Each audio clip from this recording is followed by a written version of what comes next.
जय हिंद दोस्तों, राधे राधे। कैसे हैं आप लोग? मैं आशा करता हूं कि आप लोग स्वस्थ होंगे, मस्त होंगे, तंदुरुस्त होंगे और अपने तैयारी में लगे होंगे। तो दोस्तों, एक बार मैं फिर आप लोग के बीच हाजिर हूं बिहार पुलिस मध्य से कुछ क्वेश्चन के साथ। तो आज की वीडियो में हम 25 क्वेश्चन देखने वाले हैं। ये वो क्वेश्चन है जो आपके एग्जाम में सीधे सीधे पूछ ले जाएंगे। तो दोस्तों, यदि आप भी बिहार पुलिस मध्य की तैयारी करते हैं तो ये वीडियो आपके लिए खास होने वाला है। तो वीडियो को लास्ट तक बने रहिएगा, वीडियो को बिल्कुल स्किप मत कीजिएगा। यदि आप हमारे चैनल पर पहली बार आए हैं तो हमारे चैनल को सब्सक्राइब करके बेल आइकन प्रेस कर लीजिए, क्योंकि इस तरह के वीडियो हम इसी चैनल पर रोज अपलोड करते हैं। तो चलो दोस्तों, आज की वीडियो स्टार्ट करते हैं। आज का पहला क्वेश्चन दिया गया है कि उत्तर कोरिया और दक्षिण कोरिया को अलग करने वाला सीमा रेखा का नाम क्या है? तो उसका नाम है 38 डिग्री समानांतर रेखा। क्या नाम है? 38 डिग्री समानांतर रेखा। तो आपसे ये भी क्वेश्चन पूछ लेगा कि यूएसए कनाडा को कौन सी रेखा अलग करती है? तो 49 डिग्री समानांतर रेखा। कौन सी करती है? 49 डिग्री समानांतर रेखा अलग करती है। तो आपसे भी क्वेश्चन पूछ लेगा 17 डिग्री समानांतर रेखा किन दो देशों को अलग करती है? तो ये अलग करती है उत्तरी वियतनाम और दक्षिणी वियतनाम को अलग करती है। किसको करती है? उत्तरी वियतनाम और दक्षिणी वियतनाम को अलग करती है। और डुरांड रेखा किन दो देशों को अलग करती है? तो डुरांड रेखा आपका अफगानिस्तान और पाकिस्तान को अलग करती है। किसको करती है? अफगानिस्तान और पाकिस्तान को अलग करती है। इसी प्रकार आपसे पूछ लेगा कि रेड क्लिफ रेखा किन दो देशों को अलग करती है? तो रेड क्लिफ रेखा आपके भारत और पाकिस्तान को अलग करती है। किसको करती है? भारत और पाकिस्तान को अलग करती है। तो ये आप याद रखिएगा। अगला क्वेश्चन देखते हैं दोस्तों, क्वेश्चन नंबर 2। निम्नलिखित में से कौन सी खरीफ की फसल है? तो खरीफ की फसल आपकी धान है। कौन सी है? धान है। तो आपसे भी क्वेश्चन पूछा जा सकता है कि रबी की फसल कौन कौन सी है? तो रबी की फसल आपका चना है, जौ है और गेहूं है। कौन कौन है? चना है, जौ है, गेहूं है। इसके अलावा आपका मटर है, आलू है। ये आप याद रखिएगा। आपसे ये भी क्वेश्चन पूछा जा सकता है कि सबसे ज़्यादा गेहूं का उत्पादन कौन सा राज्य करता है? तो गेहूं का सबसे अधिक उत्पादक राज्य जो है आपका उत्तर प्रदेश है। कौन सा है? उत्तर प्रदेश है। और प्रति हेक्टेयर में बात करें तो प्रति हेक्टेयर में पंजाब है। कौन है? पंजाब है। उसी प्रकार से आपसे पूछा जा सकता है कि धान का सबसे अधिक उत्पादक राज्य कौन सा है? तो धान का सबसे अधिक उत्पादक राज्य आपका छत्तीसगढ़ है। कौन सा है? छत्तीसगढ़ है, क्योंकि छत्तीसगढ़ को हम धान की डलिया कहते हैं। क्या कहते हैं? धान की डलिया कहते हैं। और इसके साथ साथ वेस्ट बंगाल यानी पश्चिम बंगाल सबसे अधिक धान का उत्पादन करता है। उसी प्रकार चना का सबसे बड़ा उत्पादक राज्य कौन सा है? तो चना का सबसे बड़ा उत्पादक राज्य आपका मध्य प्रदेश है। कौन सा है? मध्य प्रदेश है। यानी कि दलहन में नंबर 1 पर कौन सा स्टेट है? तो दलहन में सबसे अधिक आपका मध्य प्रदेश है। तो ये आप याद रखिएगा। अगला क्वेश्चन देखते हैं दोस्तों, क्वेश्चन नंबर 3। संसार की सबसे विशाल नदी कौन सी है? तो संसार की सबसे विशाल नदी आपकी नील है। कौन सी है? नील है। तो आपसे भी क्वेश्चन पूछ लेगा कि नील नदी कहाँ से निकलती है? तो नील नदी आपके विक्टोरिया झील से निकलती है। कहाँ से निकलती है? विक्टोरिया झील से निकलती है। और नील नदी का वरदान क्या है? तो नील नदी का वरदान आपका मिस्र है। क्या है? मिस्र है। और नील नदी की कुल लंबाई कितनी है? तो नील नदी की कुल लंबाई 6690 किलोमीटर है। कितना है? 6690 किलोमीटर है। तो ये आप याद रखिएगा। आपसे अगर ये क्वेश्चन पूछ ले कि बहाव की दृष्टि से सबसे चौड़ी नदी कौन सी है? तो सबसे चौड़ी नदी आपकी अमेजन है। कौन है? अमेजन है। और भारत की सबसे लंबी नदी कौन सी है? तो भारत की सबसे लंबी नदी आपकी गंगा है, जिसकी कुल लंबाई आपकी 2525 किलोमीटर है। कितनी है?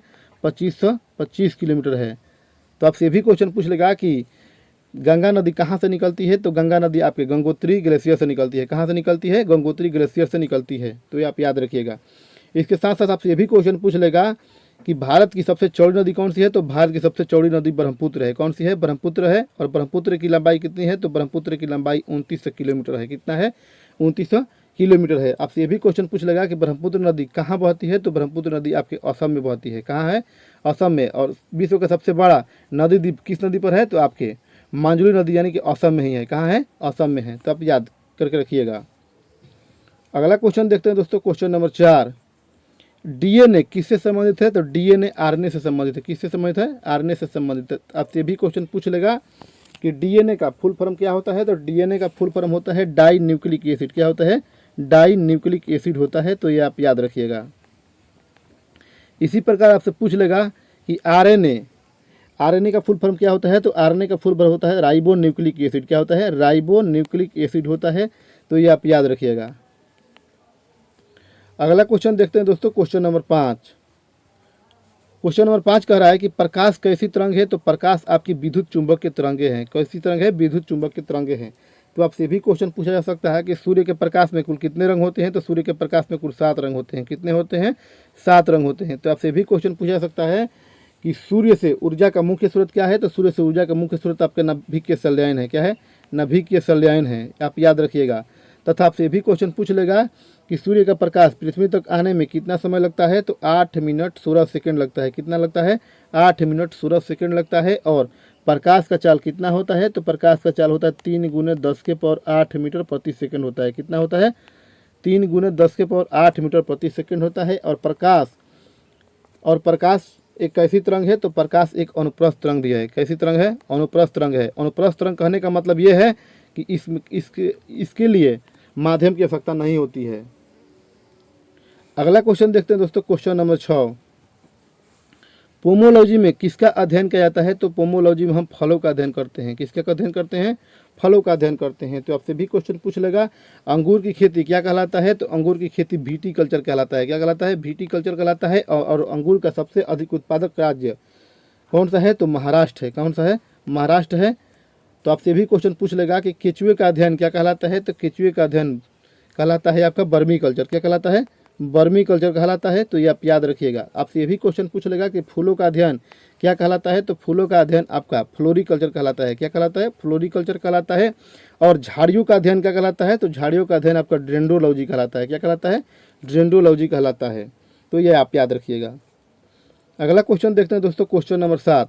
नागार्जुन सागर बांध किस नदी पर बनाया गया है, तो नागार्जुन सागर बांध जो है आपका कृष्णा नदी बनाया गया है। किस नदी बनाया गया है? कृष्णा नदी पर। तब से भी क्वेश्चन पूछ लेगा कृष्णा नदी कहाँ बहती है, तो कृष्णा नदी आपके आंध्र प्रदेश, तेलंगाना इसके साथ साथ आपके कर्नाटक में बहती है। कहाँ बहती है? कर्नाटक में बहती है। तो आपसे भी क्वेश्चन पूछ लेगा कि इंदिरा गांधी बांध किस नदी पर है, तो इंदिरा गांधी बांध जो है आपका सतलुज नदी पर है। किस नदी पर है? सतलुज नदी पर है। और सतलुज नदी कहाँ बहती है, तो सतलुज नदी आपके पंजाब में बहती है। कहाँ बहती है? पंजाब। और इसके साथ साथ राजस्थान में बहती है। कहाँ बहती है? राजस्थान में बहती है। तो आपसे भी क्वेश्चन पूछ लेगा कि दामोदर नदी घाटी परियोजना किस नदी पर है, तो दामोदर नदी पर है। और दामोदर नदी कहाँ बहती है, तो दामोदर नदी आपके वेस्ट बंगाल में बहती है। कहाँ बहती है? पश्चिम बंगाल में बहती है। तो आपसे भी क्वेश्चन पूछ लेगा कि गांधी सागर जलाशय किस नदी पर है, तो गांधी सागर जलाशय आपके चंबल नदी पर है। किस नदी पर है? चंबल नदी पर है। और चंबल नदी कहाँ है, तो चंबल नदी आपके मध्य प्रदेश में बहती है। कहाँ बहती है? मध्य प्रदेश में बहती है। तो हम जितना एक्स्ट्रा फैक्ट बता रहे हैं, ये एक्स्ट्रा फैक्ट आप लिखते चलिएगा, क्योंकि ये एक्स्ट्रा फैक्ट वो है जो आपके एग्जाम में सीधे सीधे यहीं से क्वेश्चन पूछा जाएगा। अगला क्वेश्चन देखते हैं दोस्तों, क्वेश्चन नंबर 8। सोल्डर किस धातु का मिश्रण है, तो सोल्डर आपका टीन और सीसा का मिश्रण है। किसका है? टीन और सीसा का मिश्रण है। तो आपसे ये भी क्वेश्चन पूछ लेगा कि कांसा किन दो धातुओं का मिश्रण है, तो कांसा आपका तांबा और टीन का मिश्रण है। किसका है? तांबा और टीन का मिश्रण है। और पीतल किसका मिश्रण है, तो पीतल आपका तांबा और जास्ता का मिश्रण है। किसका है? तांबा और जास्ता का मिश्रण है। तो आपसे भी क्वेश्चन पूछ लेगा कि टीन का संकेत क्या होता है, तो टीन का संकेत होता है एसएन। और सीसा का संकेत क्या होता है, तो सीसा का संकेत होता है आपका पीबी। क्या होता है? पीबी। और सोल्डर में टीन की मात्रा कितना होता है, तो 70%। और सीसा का मात्रा कितना होता है, तो 30%। ये आप याद रखिएगा। उसी प्रकार तांबा का संकेत क्या होता है, तो तांबा का संकेत होता है CU। और टीन का संकेत होता है SN। उसी प्रकार तांबा का संकेत होता है CU और जास्ता का संकेत होता है ZN। तो आप याद रखिएगा। अगला क्वेश्चन देखते हैं दोस्तों, क्वेश्चन नंबर 9। मिनीमाता रोग किसके कारण उत्पन्न होता है, तो मिनीमाता रोग है जो आपके पारा से उत्पन्न होता है। किससे होता है? पारा से उत्पन्न होता है। और पारा का संकेत क्या होता है, तो पारा का संकेत होता है Hg। और पारा कहाँ से निकाला जाता है, तो पारा आपके अमलगम से निकाला जाता है। किससे निकाला जाता है? अमलगम से निकाला जाता है। तो ये आप याद रखिएगा। आपसे ये भी क्वेश्चन पूछ लेगा किस धातु को द्रव धातु के नाम से जानते हैं, तो हम पारा को किसको जानते हैं?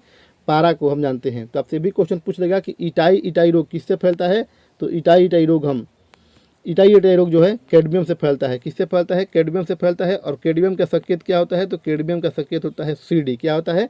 CD होता है। उसी प्रकार आपसे पूछ लेगा साइनाइड क्या है, तो साइनाइड एक जहरीला पदार्थ है। क्या है? जहरीला पदार्थ है। तो आपसे भी क्वेश्चन पूछ लेगा कि सीसा का संकेत क्या होता है, तो सीसा का संकेत आपका PB होता है।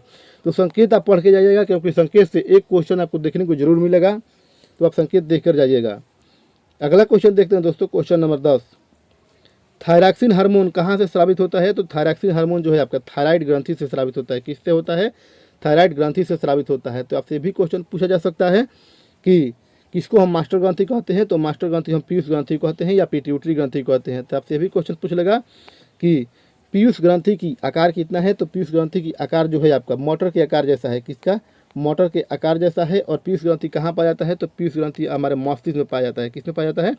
मस्तिष्क में पाया जाता है। इसके साथ साथ आपसे ये भी क्वेश्चन पूछ लेगा कि अग्नाशय से कौन सा हार्मोन निकलता है? तो अग्नाशय से इंसुलिन हार्मोन निकलता है। कौन निकलता है? इंसुलिन हार्मोन स्रावित होता है। और इंसुलिन की खोज किसने किया था? तो इंसुलिन का खोज किया था बेटिंग बेस्ट ने। किसने किया था? बेटिंग बेस्ट ने किया था। तो आपसे भी क्वेश्चन पूछ लेगा कि पीलिया रोग से कौन सा अंग प्रभावित होता है? तो पीलिया रंग से यकृत प्रभावित होता है। कौन सा अंग प्रभावित होता है? यकृत प्रभावित होता है। तो ये आप याद रखिएगा। अगला क्वेश्चन देखते हैं दोस्तों, क्वेश्चन नंबर 11। फेडरेशन कप किस खेल से संबंधित है? तो फेडरेशन कप आपके फुटबॉल से संबंधित है। किससे है? फुटबॉल से संबंधित है। तो आपसे भी क्वेश्चन पूछ लेगा कि संतोष ट्रॉफी का संबंध किससे है? तो संतोष ट्रॉफी का भी संबंध फुटबॉल से है। किससे है? फुटबॉल से है। तो आपसे भी क्वेश्चन पूछ लेगा कि फीफा का मुख्यालय कहाँ है? तो फीफा का मुख्यालय आपका ज्यूरिख में है। कहाँ है?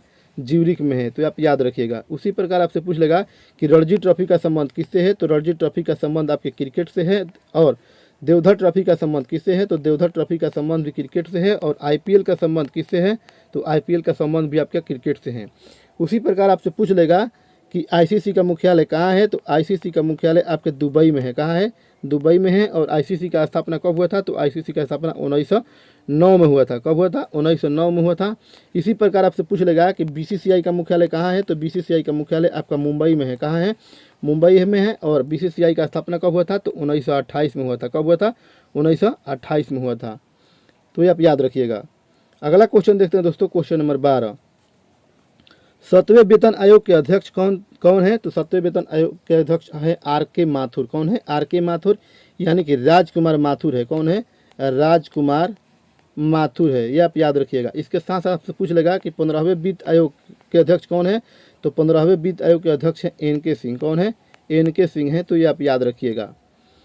अगला क्वेश्चन देखते हैं दोस्तों, क्वेश्चन नंबर 13। गुजरात महाराष्ट्र से अलग कब हुआ था? तो गुजरात महाराष्ट्र से अलग 1960 में हुआ था। कब हुआ था? 1960 में हुआ था। तो आपसे भी क्वेश्चन पूछ लेगा कि गुजरात की राजधानी कहाँ है? तो गुजरात की राजधानी आपका गांधीनगर है। कहाँ है? गांधीनगर है। और महाराष्ट्र की राजधानी कहाँ है? तो महाराष्ट्र की राजधानी आपका मुंबई है। कहाँ है? मुंबई है। तो आपसे ये भी क्वेश्चन पूछ लेगा कि बिहार से झारखंड कब अलग हुआ था? तो बिहार से झारखंड आपका अलग हुआ था 2000 ईस्वी में। कब हुआ था? 2000 ईस्वी में। और उत्तर प्रदेश से उत्तराखंड कब अलग हुआ था? तो उत्तर प्रदेश से उत्तराखंड भी आपका 2000 ईस्वी में अलग हुआ था। और मध्य प्रदेश से छत्तीसगढ़ कब अलग हुआ था? तो मध्य प्रदेश से छत्तीसगढ़ भी आपका 2000 ईस्वी में अलग हुआ था। तो आपसे भी क्वेश्चन पूछ लेगा कि आंध्र प्रदेश से तेलंगाना कब अलग हुआ था? तो आंध्र प्रदेश से तेलंगाना अलग हुआ था 2 जून 2014 में। कब हुआ था? 2 जून 2014 ईस्वी को अलग हुआ था। कब हुआ था? 2 जून 2014 ईस्वी में। अगला क्वेश्चन देखते हैं दोस्तों, क्वेश्चन नंबर 14। एलपीजी का मुख्य घटक क्या है? तो एलपीजी का मुख्य घटक होता है आपका ब्यूटेन। क्या होता है? ब्यूटेन। अगर ऑप्शन में आपका ब्यूटेन ना दिखे तो आप प्रोपेन भी टिक कर सकते हैं। क्या टिक कर सकते हैं? प्रोपेन टिक कर सकते हैं। तो आपसे भी क्वेश्चन पूछा जा सकता है कि मार्स गैस किसको कहते हैं? तो मार्स गैस हम मीथेन को कहते हैं। किसको कहते हैं? मीथेन को कहते हैं। तो आपसे भी क्वेश्चन पूछ लगा कि गैस लाइटिंग में किसका प्रयोग किया जाता है? तो गैस लाइटिंग में हम ब्यूटेन का प्रयोग करते हैं। किसका करते हैं? ब्यूटेन का प्रयोग करते हैं। तो आपसे भी क्वेश्चन पूछ लेगा कि धान के खेतों से कौन सा गैस निकलता है? तो धान के खेत से मीथेन गैस निकलता है। कौन निकलता है? Methane gas. और मीथेन का संकेत होता है CH4। क्या होता है? CH4 होता है। उसी प्रकार अमोनिया का रासायनिक सूत्र क्या होता है? तो अमोनिया का रासायनिक सूत्र होता है NH4। क्या होता है? NH4। तो दोस्तों वीडियो के बीच में एक छोटा सा रिक्वेस्ट है कि यदि आप हमारे चैनल पर पहली बार आए हैं तो हमारे चैनल को सब्सक्राइब करके बेल आइकन प्रेस कर लीजिए और वीडियो को लाइक कर दीजिए, क्योंकि इस तरह के वीडियो हम इसी चैनल पर रोज अपलोड करते हैं। तो चलो दोस्तों नेक्स्ट क्वेश्चन देखते हैं, क्वेश्चन नंबर 15। क्वेश्चन नंबर 15 कह रहा है कि सबसे अधिक कैरोटीन किस में पाया जाता है? तो सबसे अधिक कैरोटीन आपके गाजर में पाया जाता है। किस में पाया जाता है? गाजर में। कैरोटीन के कारण ही गाजर का रंग लाल होता है। कैसा होता है? लाल होता है। तो आपसे भी क्वेश्चन पूछ लेगा कि गाजर में और कौन सा विटामिन पाया जाता है? तो विटामिन ए पाया जाता है। कौन सा विटामिन पाया जाता है? विटामिन ए पाया जाता है। और पके आम में कौन सा विटामिन पाया जाता है? विटामिन ए पाया जाता है। और कच्चे फलों में यानी कि कच्चे आम में कौन सा विटामिन पाया जाता है? तो विटामिन सी पाया जाता है। तो ये आप याद रखिएगा। आपसे ये भी क्वेश्चन पूछ लेगा कि विटामिन ए का रासायनिक नाम क्या है? तो विटामिन ए का रासायनिक नाम रेटिनल होता है। क्या होता है? रेटिनल होता है, जो हमारे आंखों के लिए लाभदायक होता है। किसके लिए? आंखों के लिए लाभदायक होता है। तो आपसे ये भी क्वेश्चन पूछ लेगा कि पालक में क्या पाया जाता है? तो पालक में लौह पदार्थ पाया जाता है, यानी कि आयरन पाया जाता है। क्या पाया जाता है? आयरन पाया जाता है। ये आप याद रखिएगा। अगला क्वेश्चन देखते हैं दोस्तों, क्वेश्चन नंबर 16। समुद्री जल को किस प्रक्रिया द्वारा शुद्ध किया जाता है? तो समुद्री जल को हम आसवन विधि द्वारा शुद्ध करते हैं। किसके द्वारा शुद्ध करते हैं? आसवन विधि द्वारा शुद्ध करते हैं। तो आपसे भी क्वेश्चन पूछ लेगा कि समुद्री जल का पीएच मान कितना होता है, तो समुद्री जल का पीएच मान 8.4 होता है। कितना होता है? 8.4 होता है। यानी कि समुद्री जल जो होता है वो खारा होता है। क्या होता है? खारा होता है। तो आपसे भी क्वेश्चन पूछ लेगा कि समुद्री जल में कौन सा लवण पाया जाता है, तो सोडियम क्लोराइड पाया जाता है। क्या पाया जाता है? Sodium chloride. इसके साथ पोटेशियम क्लोराइड भी पाया जाता है। क्या पाया जाता है? पोटेशियम क्लोराइड पाया जाता है। तो आपसे भी क्वेश्चन पूछा जा सकता है कि समुद्री जल में नील हरित शैवाल में क्या पाया जाता है, तो नील हरित शैवाल में भी आपका सोडियम क्लोराइड पाया जाता है। क्या पाया जाता है? सोडियम क्लोराइड पाया जाता है। तो ये आप याद रखिएगा।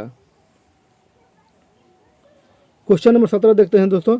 नेपाल की मुद्रा क्या है, तो नेपाल की मुद्रा आपका नेपाली रुपया है। क्या है? नेपाली रुपया है। तो आपसे भी क्वेश्चन पूछ लेगा कि नेपाल का मुख्यालय कहाँ है, यानी कि नेपाल की राजधानी कहाँ है, तो नेपाल की राजधानी आपका काठमांडू है। कहाँ है? काठमांडू है। और आपसे भी क्वेश्चन पूछा जा सकता है कि यूएसए का मुद्रा क्या है, तो यूएसए का मुद्रा आपका डॉलर है। और जापान का मुद्रा क्या है, तो जापान का मुद्रा आपका येन है। क्या है? येन है। और बांग्लादेश का मुद्रा क्या है, तो बांग्लादेश का मुद्रा आपका टक्का है। क्या है? टक्का है। और राजधानी कहाँ है, तो राजधानी इसका ढाका है। कहाँ है? ढाका है। तो ये आप याद रखिएगा। अगला क्वेश्चन देखते हैं दोस्तों। Question number 18। विश्व बैंक का मुख्यालय कहाँ है, तो विश्व बैंक का मुख्यालय आपका वाशिंगटन डीसी है। कहाँ है? वाशिंगटन डीसी है।